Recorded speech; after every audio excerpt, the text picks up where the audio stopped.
ancient architectural heritage in modern architecture. Antiquity has a considerable influence on the culture of many countries from everywhere around the world, during the antiquity, but also during the present day, especially in the architecture. Many architectural styles were discovered during antiquity and were still used during Renaissance, Neoclassical, and Classical period. So the different styles that we can have is, the first one is the Doric Style, which is there.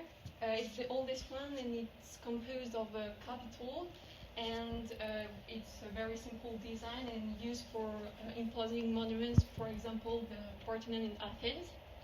Then we have the Ionic Style, which is there, and it's a horn-shaped appearance and is more complex than this one. And it's often used for less imposing monuments, for example, inside the Parthenon in Athens.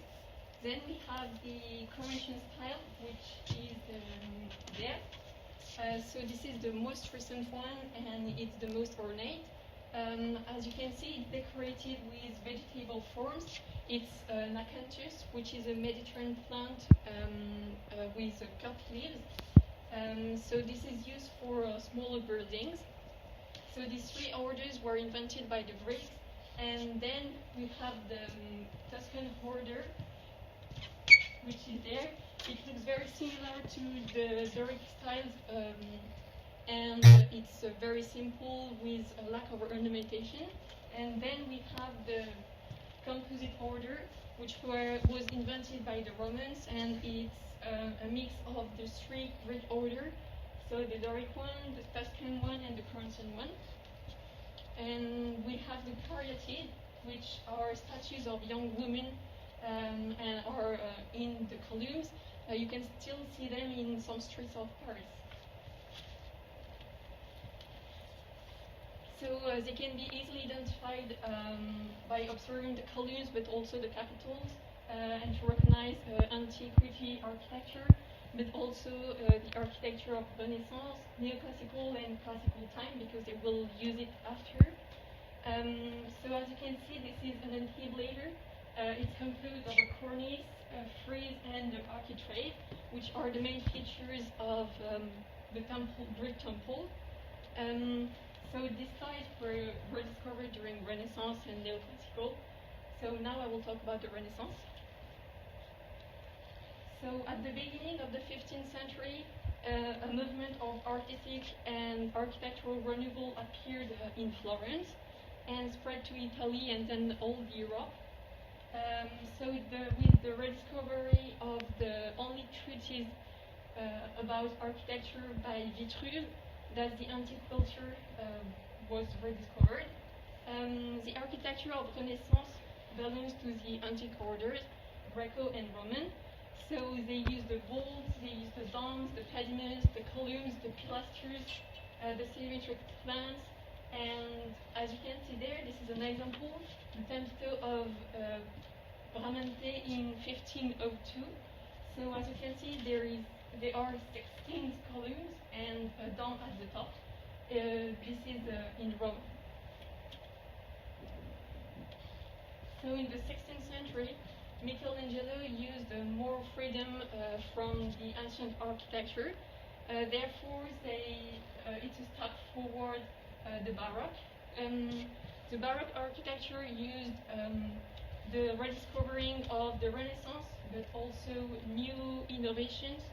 For example, there we have the von Wattenwyl house in Bern, built in 1705.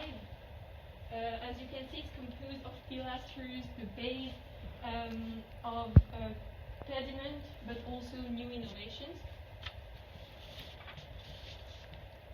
In response to the Baroque, a movement that reigns over Italy and North America and Europe, the classical and neoclassical period takes up the principle of Greek architecture.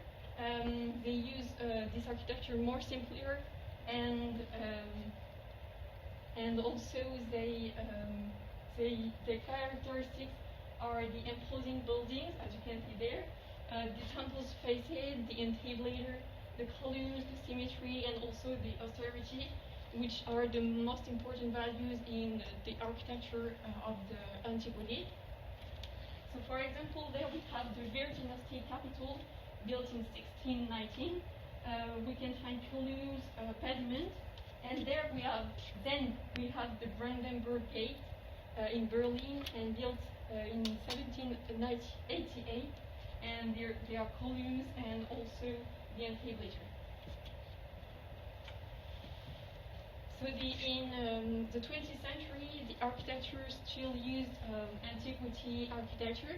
As you can see there is the Colonne de Burin in Paris. It is located in the courts of the Royal Palace. So these are marble columns. Then today we can also find everywhere around us some columns or pediments on libraries, in universities, art galleries, or in many places. For example, there we have the Plaza de España in Seville and the capital of Washington. So you can see that they are columns, a dome, and recomposition of a temple, brick temple. So now I will talk about the British Museum. So the British Museum has 6 million visitors a year, and it's the most visited tourist site in Britain. It was built in 1823, and it's a Greek revival style building which is in London. So it's composed of 4 glass wings, 43 brick columns, which are Ionic styles, but also a pediment. So some Greek inspiration. The architect, Robert Smith, was very interesting about the ancient architecture. That explains why he decided to build this building, such as the Greek temples. So then we have the pediment there, which is a main features of the Greek temples. As you can see there are 8 figures that represents the progress of civilization in architecture, in poetry, in mathematics, in history, and many other things. So we can observe the cornices, but also the columns, the architrave, and inside the building you can see that it's mixed columns and modern architecture. Thank you for listening. Later, here he is. This is why the artists of classicism and neoclassicism reuse Greco-Roman art and are inspired to create their own works. They search for ideal, perfection, beauty, and take for support the study of antiquity, especially Greek and Roman. Classicism was also inspired by Renaissance masters such as Michelangelo that we see here, and Raphael. The term classicism was at first used by Stendhal in 1817 to refer the work that mentioned are art as opposed to romantic works. The art of ancient Greece rubbed off a considerable influence on the culture of many countries to the ancient times to the present days, especially in the field of sculpture and architecture. The classical work take up Aristotle's ancient model, art must educate, touch, and please. So let's start with theater. Mythological subjects in theater and painting are drawn mainly from Ovid metamorphose, that we see here. The mythological characters are the heroes of tragedies in Pierre Corneille and Jean Racine, and Molière is inspired by Plot. Plot is indeed one of the first playwrights in Latin literature. And next we have the painting. It represents heroism and sacrifice in the time of Romans and Greeks. A classical painting is inspired by Raphael, a painting which will remain its reference. It tends toward perfection, beauty, and through noble subjects, preferably inspired by antiquity and Roman mythology.